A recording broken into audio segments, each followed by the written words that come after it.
Hi, this is my movie review for The Maze Runner, based on The Maze Runner by James Dashner. I have a bit of history with this book. I think I've read it about 3 times, and I'm currently in the middle of rereading it again after seeing the movie. So I have a lot of feelings about this movie. Of course, I'll be talking about the movie in some detail, so if you haven't read the book yet, I'd suggest maybe not watching this video. First of all, as a general overview, I thought that this movie was fantastic. It very rarely happens that you walk out of a movie that's based on a book that you really like and you go, I don't really have any complaints. First of all, the casting. I think in general the entire group of Gladers, the boys, I think most of them looked a bit older than what I imagined. I think I saw them more as 16-ish, and in the movie they looked more like 18, 19 maybe. So the casting for all of the main characters was just spot on. I have literally nothing to say about that besides the fact that it was great. For the main character Thomas, I really like Dylan O'Brien. I have been watching Teen Wolf for quite a while now, and it's so lovely to see him in an adaptation of one of my favorite books. One thing to point out is that this is one of the most diverse casts that I have ever seen. The cast was just made up of people from so many different races, and I don't think I've ever seen a movie where that was just the case and it wasn't the point of the movie, and obviously I wish that all movies were like this. What I found really funny is that I thought that Thomas was kind of likable in the book, and in the movie he is like a little bit annoyed about everything, obviously. And then I started rereading the book, and I actually think that Thomas in the movie is more likable than he is in the book. One of the things I really appreciated was that you got a really good feeling for the glade, which is kind of the middle of the maze where the kids live. I felt like they did a good job of kind of panning over it and doing really nice close-ups of everything, and you really got that atmosphere and the vibe of this group of boys living together, sort of like a family. They really managed to make the maze, including the glade, kind of a character. Some of the stuff they do in the movie is pretty brutal, for example the banishment, and I didn't have any distinct memory of that in the book. And then of course there's the grievers, which in the book are described a little bit differently. I think they're more like really big worms that somehow are mechanical and just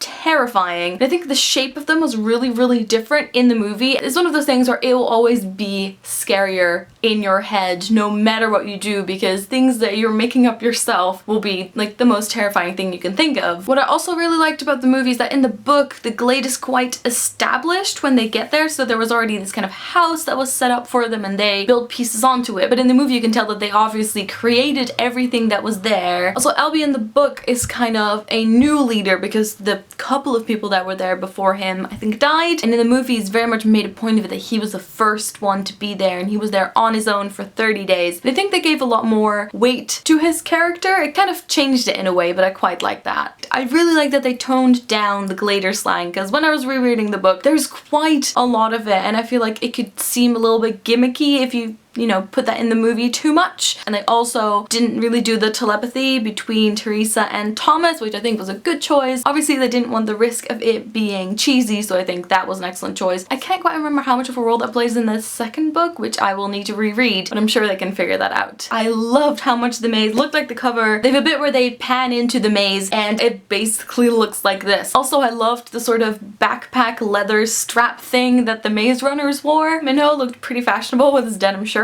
I was on the edge of my seat for most of this movie. There's lots of running in between walls that are closing and things like that, which kept it really exciting. It's definitely a movie to watch in the cinema because the sound of the grievers walking on the roof of the house that they're in and hearing the maze move during the night and all those things obviously work best in the cinema. And the same thing goes for seeing the maze on a huge screen. Also obviously changed a bit about how the maze works and kind of what they figure out along the way, but I think otherwise it would have been so rushed and they kind of had to, you know, make it a little bit more simple to make sure it all fit into the movie. Obviously the movie is set up for a sequel. The ending really makes you go like, right, well now we just wait for the next movie. So double thumbs up for me. I think you guys should go see it. Also, if you haven't read the book, that is fine. I think you can go see it without having read it. I hope you enjoyed this review. Let me know in the comments what you thought of the movie, and I will talk to you guys later. Doei!